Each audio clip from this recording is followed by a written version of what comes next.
Então, pessoal, estamos retomando, né? Nós paramos onde nós começamos a discutir essa questão da tipologia do narrador, e eu falei para vocês, né, que os estudos, né, que o Rubens, que é o autor da apostila, o professor Rubens, tomou como ponto de partida para falar sobre essa questão do foco narrativo, né, foram os textos do Norman Friedman, né? Quer dizer, a tipologia usada por Norman Friedman. E o livro que ele pegou e que fala sobre essa questão da tipologia do Norman Friedman foi o livro do Benjamin Dallas Jr., né? Que vocês todos já devem ter ouvido pelo menos falar, um crítico famoso, né? Dentro dessa área. Né? Então, o Benjamin Dallas Jr., ele toma como base, né, para os estudos do foco narrativo a tipologia criada por Norman Friedman, ok? Vamos lá. Bom, aí quais são os focos que nós temos, né? O foco narrativo que nós temos que se manifesta através do narrador. Nós temos a onisciência do autor-editor, né? Que é uma voz narrativa em terceira pessoa que tem ampla liberdade para narrar o que quiser, né? Adota várias posições possíveis, né? Conhece o que está conhece o que está dentro das personagens, né? Conhece o mundo interior dessas personagens, né? O contexto em que essas personagens se encontram, né? Por se intrometer de forma marcante, né, na história que conta, que narra, né? Esse narrador pode ser chamado de intruso, né? Então ele é intruso por quê? Porque ele intervém ali, ele faz intromissões na narrativa, né? É o senhor da narrativa. Aí ele cita como exemplo desse senhor da narrativa o narrador de Guerra e Paz de Leon Tolstói, né? Que vocês também já devem ter ouvido falar nessa narrativa do Leon Tolstói, né? Bom, aqui nós temos o segundo foco narrativo, né? Aqui nós temos o primeiro, que é o autor-editor, né? Que pode ser chamado também de autor intruso, que ele vai se intrometendo. O segundo é a onisciência neutra, né? O narrador procura criar a ilusão de que não interfere na história. Ou seja, ele tenta enganar, né, inclusive o leitor, né, e dizer que não está interferindo na história, né? Mas ele, na verdade, ele também interfere, só que ele se esconde, né? É uma voz narrativa em terceira pessoa, ok? Depois nós temos o eu como testemunha, que nós recaímos lá onde nós falamos anteriormente, né? O narrador conta o que viu ou pesquisou em primeira pessoa, né? Ou que ele viveu mesmo, né? E não é protagonista. É o caso do Memorial de Aires, né, do Machado de Assis, onde vocês têm uma narrativa que é narrada, né, por uma personagem protagonista, né? Mas que esta personagem, embora narre em primeira pessoa e tal, né, o narrador conta o que viu e pesquisou em primeira pessoa, mas ele não é o protagonista da narrativa que ele narra. Aqui já é o eu, diferente desse, ó, esse é testemunha. Esse aqui é o eu, ele é protagonista, então ele vai narrar a história que recai sobre ele. O narrador é o protagonista da ação. Ele executa, ele faz a ação. Não é o caso do Memorial de Aires. Ok? Aqui nós estamos mais perto do Bento Santiago, né? O narrador do Dom Casmurro do Machado de Assis, que vai narrar a história dele, né? A história da vida dele, principalmente a história da relação dele com Capitu, né? O narrador é protagonista da ação, ele conta e narra em primeira pessoa, né, fatos relacionados com ele mesmo e com a vida dele, tal como vivencia ou vivenciou. Essa narrativa aqui normalmente tem flashback, né? Como vocês pegam lá o Bento Santiago narrando, né, desde o momento que ele conhece, que ele convive com Capitu, né, até o momento em que ele perde Capitu, né? O eu aqui ele vai narrar essa grande e linda história de amor, né? Só que ele vai narrar também, né, como é desastrosa essa relação amorosa porque Bento Santiago é um ciumento compulsivo, ok?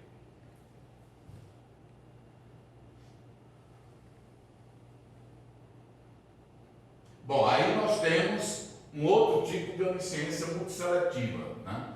Discurso indireto, né? É necessário a gente saber o que é isso, né? O que é o discurso indireto, o que é o discurso indireto livre e o que é o discurso direto, né? Então, no discurso indireto livre, a dramatização da consciência das personagens, percepção, pensamento e sentimentos, sem resumos, como está sendo produzida. Vida Seca de Graciliano Ramos é o que ele cita como exemplo.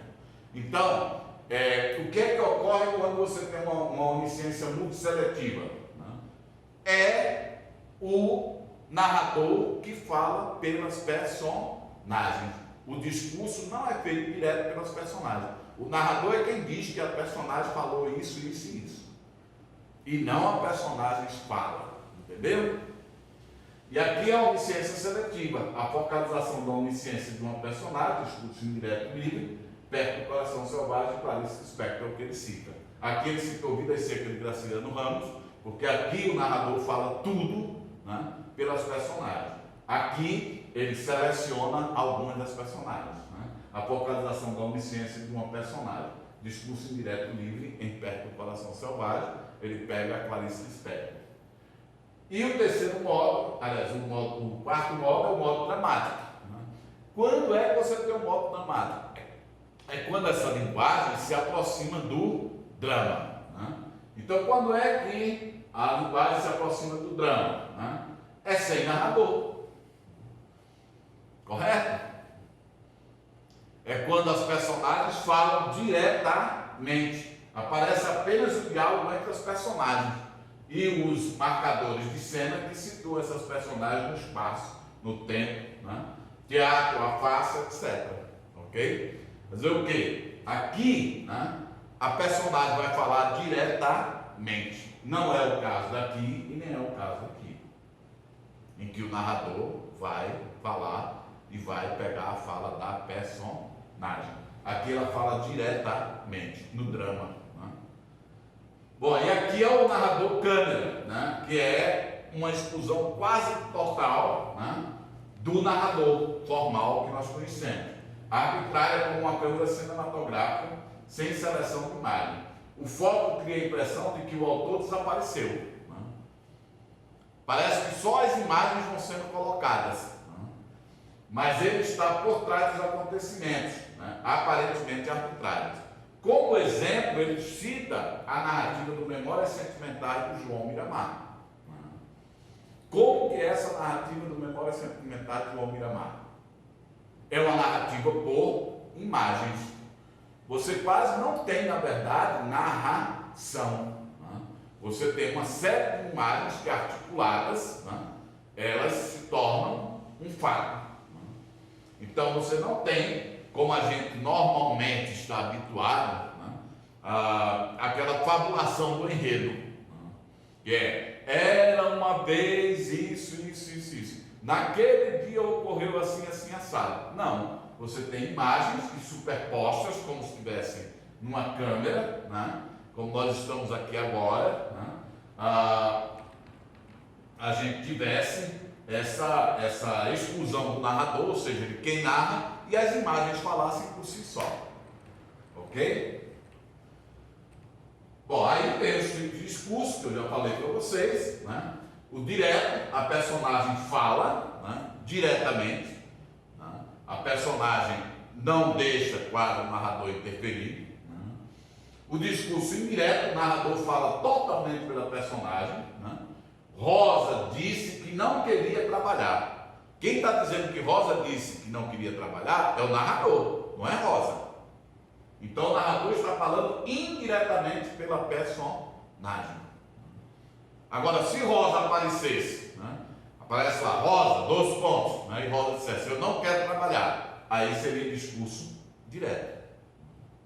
Seria a própria Rosa falando. E aqui, indireto livre, o narrador reproduz a fala da personagem sem nenhum aviso. Né? Enquanto Raquel fala de si para si, não quero trabalhar. Enquanto Raquel fala de si para si, não quero trabalhar. Raquel está dizendo que falou de si para si? Não, é alguém que está falando, né, que Raquel fala para si, né, naquele momento ele está falando para si que não quer trabalhar. Ok? Então esse aqui é o indireto livre, né, o direto, o indireto e aqui o direto. Então, intervenção, não intervenção, intervenção quase total. Ok? Então aqui, ó, discurso direto não tem intervenção. Quase narrador. Aí vem o enredo, né? O enredo, ele é, por exemplo, eu pensei a história que eu vou criar, né? Quando eu começo a pensar a sequência dos fatos dessa história, primeiro isso, depois aquilo outro, depois aquilo outro, né?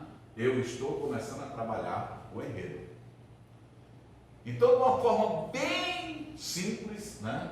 O enredo seria o conjunto dos fatos de uma história. Sinônimo de fábula, sinônimo de intriga, sinônimo de ação e sinônimo de trama. É a estrutura e natureza ficcional. Verossimilhança. Verossímil, eu já disse para vocês, é aquilo que pode ser, né, colocado como real, factual. Ou seja, é semelhante ao real, é parecido com o real, é verossímil. Ok? Lógica interna do enredo que o torna verdadeiro para o leitor, a essência do texto de ficção. Então, por que nós temos determinadas predileções por determinados tipos de filmes e de enredos? Porque nós nos identificamos com a sequência desses fatos. Você não gosta, por exemplo, de romances, né, amorosos, né? Romances que narrem, né, uma relação amorosa. Mas você gosta, por exemplo, de romances que narrem crimes. Né? Então, num romance de relações amorosas, você vai ter no enredo a sequência dessa relação amorosa. Como foi que o par amoroso se conheceu, o que foi que ocorreu no primeiro encontro. Normalmente são esses fatos e essa sequência de fatos que vai aparecer. Coisa que às vezes nós não gostamos, mas nós gostamos, digamos, de crimes. Né? Como é que ocorreu tal crime? Né? Qual foi a sequência? Né? Não é à toa que nós temos autores que são famosos até hoje por criarem algumas situações, né, de crime em suas narrativas. Ok? E o conflito, né, que é a moral, né, religioso, econômico, social, político. Qual é o centro, né, do conflito? O que é esse conflito? Esse conflito é um conflito de ordem moral? É um conflito de ordem religiosa, econômica, social, psicológico? É qualquer componente da história, personagem, fato, ambiente, ideias e emoções, que se opõe ao outro, né, criando uma tensão que organiza os fatos da história e prende a atenção dos leitores. Em termos de estrutura, o conflito geralmente determina as partes do enredo. Ok? Vamos lá. Bom, e aí vem como nós temos as partes, né, do enredo. Então nós temos uma exposição, né, que é a introdução, é onde se apresenta, né, a questão do começo da história, né, os principais fatos do início dessa história, como eu falei em relação, por exemplo, a um romance, né, de ordem ou de cunho sentimental, amoroso, né. A compilação, que é o desenvolvimento, é a parte, né, do enredo em que se desenvolve o conflito que nós acabamos de ver, né, que pode ser de ordem moral, religiosa, social, etc. Né? Constitui a maior parte da narrativa. Né? O clímax, né? Esse clímax é o momento culminante, né, da história, é o momento de maior tensão. Isso não quer dizer que seja o fim. Né? O clímax é um momento de tensão, né? Porque depois do clímax eu posso ter um desfecho, né? Ou normalmente eu tenho um desfecho depois do clímax. O clímax foi quando se descobriu que foi o fulano que matou o ciclano, né? E depois disso, o que foi que ocorreu? Depois disso o ciclano foi preso, né? Passou não sei quantos anos na cadeia, né? E terminou morrendo por lá. Bom, isso aqui é o desfecho, é o que ocorreu depois do clímax, né?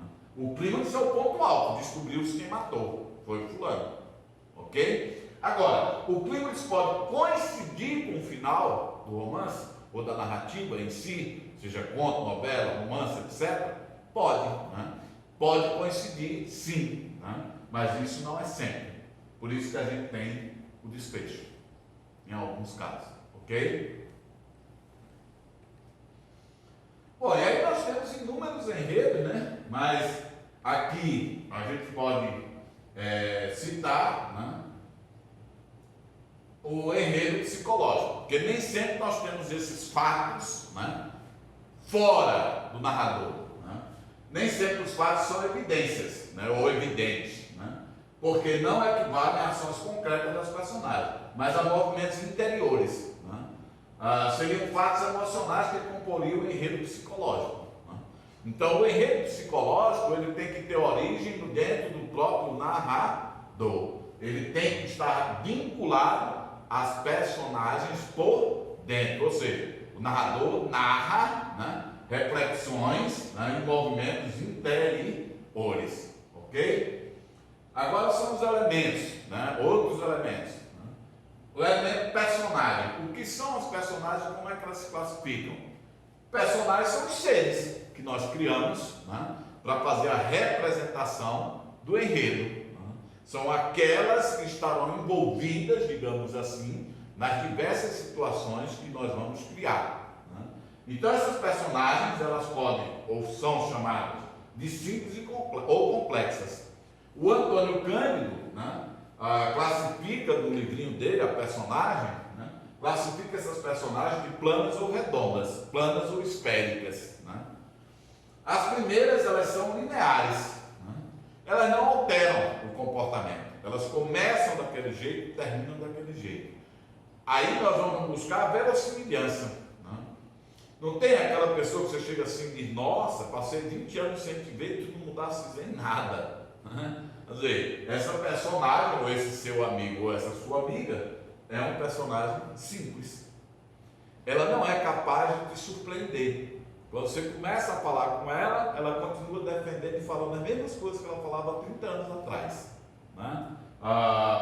O que eu não sei o que representa isso para você, mas para mim é a própria morte, né? Alguém dizer, nossa, você não mudou em nada, para mim é morrer, né? Porque o homem, ele, para mim, né, ele está em constante mutação. Se ele não mudou nada, é porque ele não aprendeu nada de novo, que fizesse ele mudar. Algumas convicções, claro, que nós vamos manter, mas não todas. Então, são as primeiras são lineares, divididas em tipo, né? Personagem tipo, não vai mudar nunca, né? Identificada por suas ocupações fixas, né? São as donas de casa, o professor, o ladrão.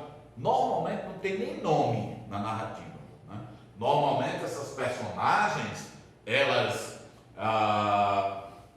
digamos assim, elas não têm uma identidade, né, própria, elas normalmente representam um senso coletivo, ok? A caricata, né, que se caracteriza pelas marcas comportamentais permanentes, que são o louco, o cômico, o gozador, né?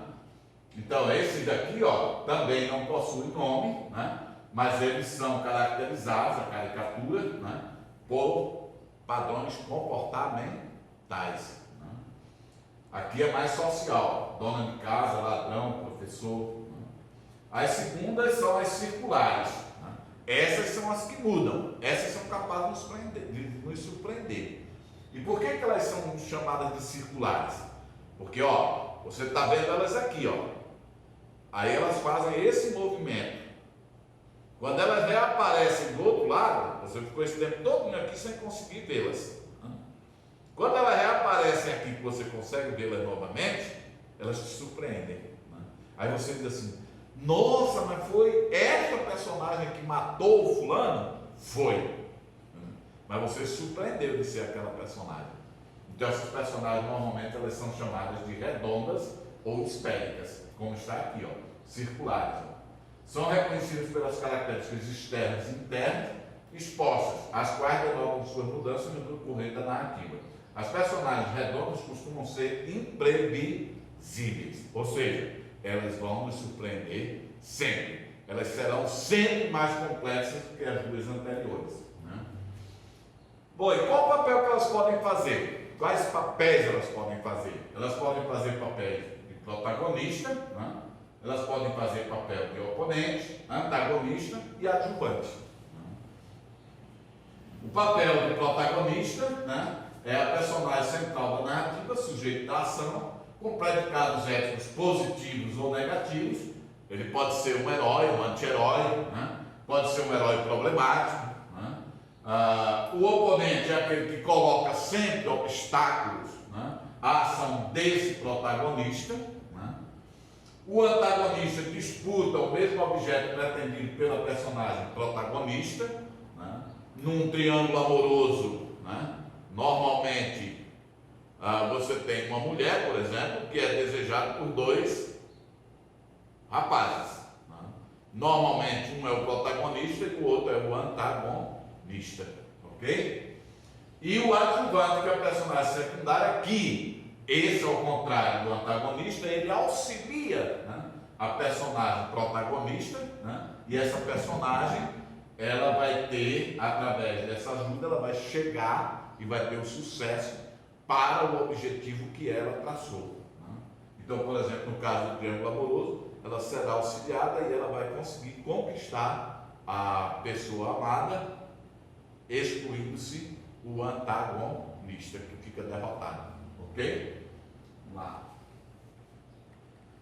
Aí vem o espaço, né? E aqui, claro que nós temos diversas teorias, né, do espaço. Né?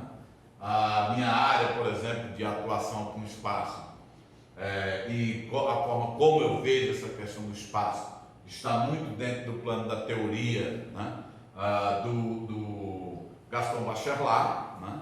Embora eu não trabalhe, né, diretamente com narrativa, a minha área de estudos na literatura é mais poesia, né? Mas assim, eu diria que eu trabalho mais com o Gaston Bachelard. A classificação que eu sigo, né, de espaço dentro da literatura é mais a classificação do Bachelard. Né? A categoria de espaço, né, articula-se com as demais categorias da narrativa, ao nível da história, integradas ao lugar físico, onde circulam os personagens e onde se desenvolve a ação. Classificando-se em espaço social e espaço psicológico, que já não é a mesma classificação que a gente utiliza, né? Mas aqui está claríssimo, né, o que é o espaço social, o espaço comum, o espaço coletivo, né, e externo, né, e o espaço psicológico é o espaço que está internalizado. Né? Tal classificação baseia-se na diferenciação que o autor faz entre espaço e ambiente. Então, o espaço e ambiente, né, são diferentes. Espaço, por exemplo, é esta sala. Vamos pensar numa sala de aula, que é mais prático. Né? Então, a sala de aula, antes de ambientarmos essa sala de aula, ela é uma sala comum. Ela só será chamada espaço, sala de aula, no momento que nós colocarmos as cadeiras típicas de sala de aula lá dentro, colocarmos a lousa, né? Colocarmos o professor à frente da lousa, né? Falando e colocando as coisas para vocês, aí nós vamos poder chamá-las, né, de salas de aula. Né? Antes disso, elas só são salas. Né? Então, o espaço é sala. Né? Com a ambientação, aí eu tenho salas de aula. Ok? Então, a crítica denomina espaço apenas o espaço físico, quer dizer, sala. Mas a sala de aula é espaço e ambientação, reservando o termo ambiente para a interseção entre os espaços físicos, sociais e psicológicos. Ok? Considera ainda a existência de um espaço referencial e de um espaço textual, que é o espaço textualista, o espaço do texto. Ligando-se primeiro à correspondência da narrativa com a realidade. Qual é o primeiro que ele está fazendo referência aqui? O espaço social, né? Que é o espaço referente. Né? E o segundo, o espaço textual, né? as palavras escritas que promovem no leitor o espaço do real, ok? Então, a maneira como eu vou ler essas palavras é que eu vou ter a relação ou o efeito do real, ok? Bom, e aí vem o tempo, né? Nesse daí, praticamente quase todos os autores, embora seja uma categoria muito estudada, chegam a um denominador comum, né? Que são o tempo cronológico e o tempo psicológico. Né? Claro que o tempo cronológico ele vai ser marcado na referência de dias, horas, minutos, meses, anos sequenciais. E eles vão dar aquilo que a gente chama de start do tempo na narrativa. Né? Já o tempo psicológico, eu não sou capaz de medi-lo, de mensurá-lo, né? Tão detalhadamente, tão em sequência. Eu, na verdade, eu faço aquilo que eu disse para vocês, flashback, narrativa psicológica. Né? Vai ou do futuro, o flash forward. Então eu tenho dois tipos de tempo, né? Um para o passado e um para o futuro. Quando eu vou ao passado, eu chamo flashback. Quando eu antecipo uma situação do futuro, né? Aí eu vou chamar prolepse. Então aqui eu tenho flashback, analepse e aqui eu tenho prolepse. Ok? Então, analepse eu vou para trás no tempo. Prolepse eu antecipo uma situação do futuro. Resultam no retrocesso, a analepse, como em Dom Casmurro, e na antecipação, a prolepse, dos acontecimentos narrados, como Helena de Machado de Assis. Lá no Helena, né, logo no princípio da narrativa, você tem a quebra de um vaso, né, que iconicamente vai representar a fragmentação da existência da Helena. Então aquilo ali é uma prolepse. É uma espécie de previsão futurista, anunciação futurística. Né? Eu trago lá do futuro para dizer aqui no presente. Vai ter que cortar, porque acabou. O 3. O meu 3 agora? Aí você não vai finalizar? Não, esse aqui agora não vai ter mais. Já terminei lá. Não, então agora só vou finalizar. Então, é isso que eu estou falando. Então eu vou deixar aqui. Aqui. E aí eu vou dar um corte quando você terminar e falar, aí você faz a inserção e o junto tudo, beleza? Bom, pessoal, então aqui nós já chegamos e passamos da metade da programação de vocês. Né? Nós vimos teoria da poesia, teoria da narrativa. Na próxima unidade, nós já vamos entrar na crítica. Né? Então, no começo, lá no comecinho, eu falei para vocês, né, as duas situações que envolvem o texto literário. E eu falei para vocês que analisar, né, era decompor, era pegar um texto e sair decompondo, né, para observar esse texto nas suas pequenas unidades. No caso da análise da poesia, nós vimos que para fazer isso eu tenho que saber e tenho que conhecer ritmo, verso, tamanho de verso, estrofe, rima, verso livre, tipo de verso, verso clássico. Para eu fazer a análise da estrutura narrativa, né, ou da teoria da narrativa, eu tenho que saber primeiro o que é narrar, né, que foi o que nós vimos agora. Tenho que ver os elementos da narrativa e tenho que conhecê-los para poder decompor a narrativa em fragmentos menores, para chegar à análise pensada. Né? Então eu tenho que saber o que é narrador, foco narrativo e enredo, né? E tenho que saber o que é personagem, tempo e espaço em suas diversas subunidades, ok? Então deixo com vocês aí a nossa próxima, né?